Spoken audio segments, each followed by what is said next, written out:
3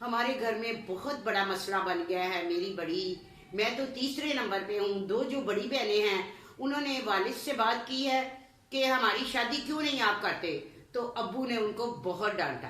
تو وہ میری شادی کیسے آپ سے کریں گے؟ اس نے کہا کہ میں ایک چودھریوں کا بیٹا ہوں، امیر خاندان سے ہوں، اور ہماری بہت سے زمینیں مربع ہر چیز ہیں، تو تمہارا باپ لالچی ہے تو وہ ضرور کر دے گا. تو وہ کہنے لگی خبردار جو تو نے میرے باپ کو لالچی کہا. تو اس نے کہا لالچی تو ہے جو تیرے باپ میں ہے، جو کہ بچیوں سے کام کرواتا ہے گھر کی، ان کی ایج کا اس کو کچھ نہیں فکر، اور وہ ایسا ہی ہے، بس لالچی ہے. تو ویورز ایسے میں اس کی بہن آ گئی اور اس کو لے گئی. اس نے کہا تم اس لڑکے کے ساتھ کیوں مل رہی ہو؟ میں ابو کو بتاؤں گی. تو وہ کہتی ہے تم گھر چلو، میں بتاؤں گی تمہیں گھر جا کے کہ کیا مسئلہ ہے، میں اس سے شادی کرنا چاہتی ہوں. ابھی وہ گھر پہنچتی ہے تو جو اس سے تیسرے نمبر والی تھی، جو دوسرے نمبر والی تھی، وہ اپنے والد سے کہہ رہی تھی کہ ابو مجھے بہت دکھ ہوا ہے، صبح دونوں بہنوں نے آپ کے آگے زبان چلائی، آپ کا دل دکھایا، آپ کا دل نہیں دکھانا چاہیے تھا، آپ نے ہمیں پالا پوسا تو ہمارا خیال رکھا، تو ہمارا بھی فرض ہے کہ آپ کا خیال رکھے، گھر کا خیال رکھے. تو یہ ہمارا فرض ہے ابا جان. لیکن بہنوں کو، جو بڑی بہن ہے اس کو ایسے بدتمیزی نہیں کرنی چاہیے تھی. اتنے میں وہ آ گئی جو بھاگ کے گئی تھی، اور دوسری جو اس کو لے کے آئی تھی. تو اس نے آ کے اپنے والد کو بول دیا کہ یہ کہاں گئی تھی، اس سے پوچھے تو میں اس کو کہاں سے لے کے آئی ہوں. تو اس نے کہا کہاں لے کے آئی؟ تو اس نے کہا ہاں تو میں بتا دیتی ہوں، مجھے کون سا ڈر ہے ابا کا.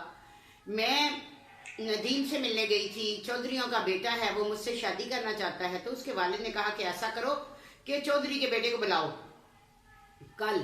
اس نے کہا کہ ابو اس نے کل تو چلے جانا ہے کہیں شہر، تو آپ ایسا کریں انہیں آج ہی بلا لیں. تو وہ کہتے ہیں چلو بلا لو. وہ جا کے اس کو چودھری کے بیٹے کو لے کے آتی ہے. تو دوسری بہنیں باتیں کرتی ہیں، دیکھو ہمارے آگے تو ابو نے بڑی بستی کی ہماری شادی پہ، اور اس کے لیے کہہ دیا کہ لاؤ بلاؤ اس کو، تو دیکھتے ہیں ہم کیا ہوتا ہے. تو جب وہ آتا ہے تو اس کا والد کہتا ہے کہ تمہاری زمین کتنی ہے؟ وہ کہتا ہے میری زمین 2 مربع. تو اس نے کہا کہ تمہارا اور کیا ہے، تمہارا کوئی بینک بیلنس یہ وہ؟ اس نے کہا اللہ کا شکر ہے سب کچھ ہے. تو اس کے والد نے کہا کہ تمہاری جو 2 مربع زمین ہے وہ میری بیٹی کے نام لگوا دو تو میں شادی کر دوں گا. اس نے کہا تمہارے بارے میں سنا تھا کہ تم لالچی ہو، اتنے بڑے لالچی، تو تم اپنی بیٹی کا سودا کر رہے ہو، تو مجھے یہ رشتہ منظور نہیں. اور وہ لڑکی کو کہتا کہ آج کے بعد مجھے سے نہیں ملنا. وہ چلا جاتا ہے اٹھ کے کہ ہمیں ایسا بالکل، میرے ماں باپ نے کتنی محنتوں سے، کتنے سالوں سے یہ زمین جو ہے وہ بنائی، اور میں ایک ہی لمحے میں اس لڑکی کی خاطر اس کے نام لگا دوں. میں ایسا کبھی بھی نہیں کروں گا. میں اپنے ماں باپ کا فرما بردار ہوں. جدھر پھر میرے ماں باپ کریں گے تو وہ میں ادھر ہی شادی کروں گا. تو ایسے میں وہ لڑکی جو تھی وہ تو آگ بگولا ہوگی. اس نے کہا میں تو خود ہی چلی جاؤں گی اپنے اس کے پاس، میں تو خود ہی جا کے شادی کر لوں گی، ابو نہیں کرتے تو نہ کرے. اس کا والد جو تھا وہ ساری بیٹیاں ایک دوسرے، اب ایک رہ گئی تھی، باقی سب کے ساتھ منہ ماری ہو گئی. تو وہ جو ایک بیچ میں اس کو لے کے آئی تھی، اس نے کہا ابو آج میں آپ کو ایک بات بتاؤں، آپ کا بہت بڑا قصور ہے کہ آپ کی بیٹیاں جو آپ کے آگے زبان چلا رہی ہیں یہ گھر سے بھاگ گئی تو ہماری خاندان میں اور پورے ادھر گاؤں میں کیا عزت رہ جائے گی. تو اگر آپ، یہ ایک فرض ہے آپ کا، یہ آپ کا فرض ہے، یہ اپنا معاشرے کا سب ایسے ہی ہوتا ہے کہ جب بیٹیاں جوان ہوتی ہیں تو ان کی شادی کر دینا چاہیے، لیکن آپ نے یہ نہیں کیا. اگر آپ ٹائم سے اپنی بچیوں کی شادی کر دیں تو وہ کبھی بھی آپ کے آگے نہ بولیں اور ایسے زبان درازی نہ کریں اور گھر سے بھاگ بھاگ کر اپنے رشتے خود نہ ڈھونڈیں. ٹائم سے ہی اپنی بچیوں کی شادی کر دینی چاہیے. تو اس کے والد نے کہا کہ بالکل تم ٹھیک کہتی ہو، ایک بار اس کو لے کے آؤ، ٹھیک ہے یہ بھاگ گئی ہے، منہ زور ہے، کہیں کچھ ایسا فیصلہ نہ کر دے. میں تم سب سے معذرت چاہتا ہوں، میں وہ اب اپنی بچیوں کا رشتہ دیکھوں گا اور عزت سے سب کی شادی کروں گا. تو ویورز، باپ کو پہلے ہی چاہیے تھا کہ ایک 42 سال کی ہوگی یا دوسری 30 سال کی ہوگی یا دوسریاں ساری 22 سال کی ہے، سب سے چھوٹی جو تھی وہ 18 سال کی تھی. تو والدین کو چاہیے کہ بچیاں جب جوان ہوتی ہیں تو ان کے بارے میں سوچے، ان کی شادی کرے، ان کو اپنے گھر کا کرے تاکہ وہ عزت سے اپنے گھر میں اپنا گھر بسا سکیں.